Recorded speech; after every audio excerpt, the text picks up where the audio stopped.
তালের নারকেলের ভাপা পুলি পিঠে বানাবো, তার জন্য নারকেলটা করে নিয়েছি। এবার এদিকে কড়াইয়ের মধ্যে নারকেলটা দিয়ে দেবো।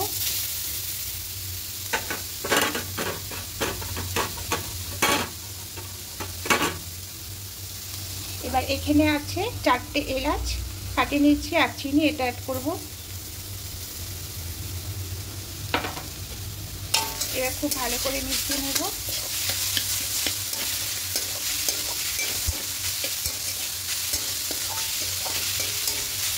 প্রথমে নারকেলের পুরটা করতে হবে।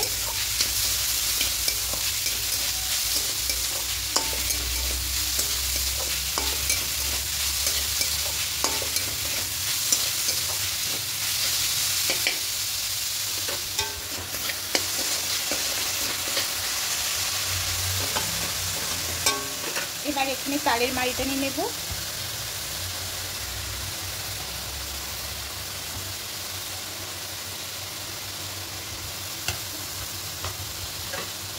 এবার খুব ভালো করে মিশিয়ে নেব।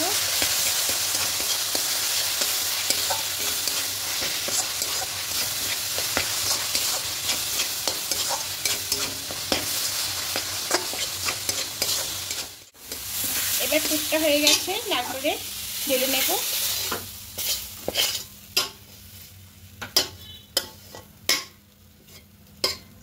আবার এই কড়াইটা বসিয়ে দিলাম। এবার এর মধ্যে কিছুটা জল নেব।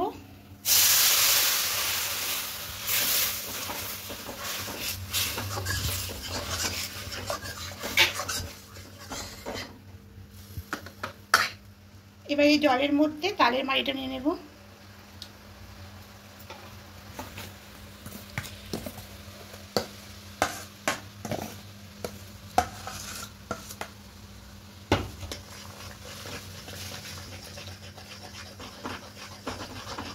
এভাবে খুব ভালো করে মিশিয়ে নেব।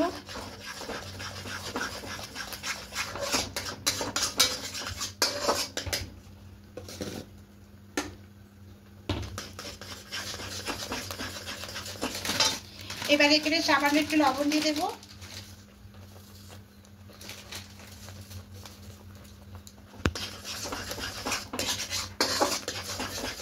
এবার এখানে চালের গুঁড়ি নিয়ে নেব।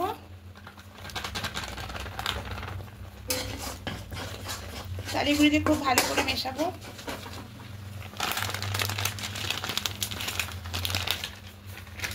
এটাই প্যাকেট চালের গুঁড়ি।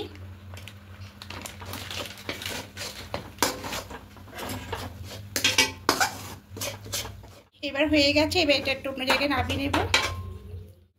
এবার এই গরম থাকা অবস্থায় খুব ভালো করে মেখে নিতে হবে। এভাবে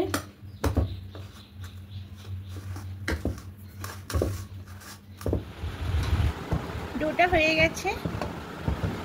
এবার এখান থেকে লেচি কেটে নেব।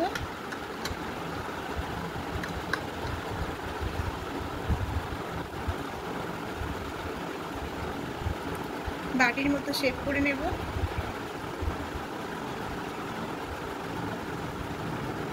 এবার যে পুরটা করেছিলাম এই পুরটা এখান থেকে নেব, এখানে দিয়ে দেব।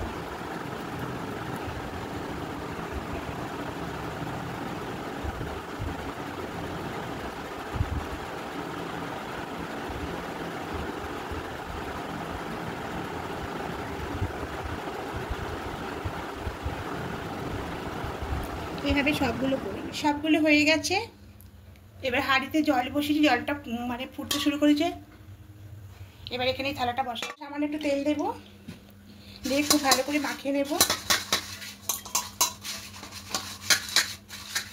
এবার এই হাঁড়ির মধ্যে বসিয়ে দেব, দিয়ে পিঠেগুলো একে একে দিয়ে দেব।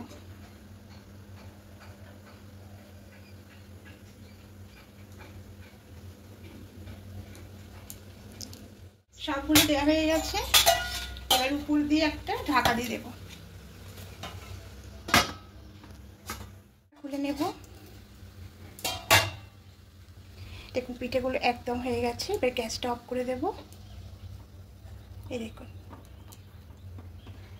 এবার এটা নামিয়ে নেব। পাকা তালের ভাপা পুলি পিঠেগুলো একদম রেডি হয়ে গেছে। একটা ভেঙে দেখাচ্ছি কত সুন্দর। দেখুন বন্ধুরা, কত সুন্দর, খেতেও দুর্দান্ত লাগে। আর যদি আমার রেসিপিগুলো ভালো লেগে থাকে বন্ধুরা অবশ্যই কমেন্টে জানাবেন, একটা লাইক করে দেবেন। আর নতুন বন্ধুরা আপনার কাছে অনুরোধ করছি সাবস্ক্রাইব করে পাশে থাকার জন্য। আরও নতুন রেসিপি নিয়ে আসবো। আজকের মতো টাটা।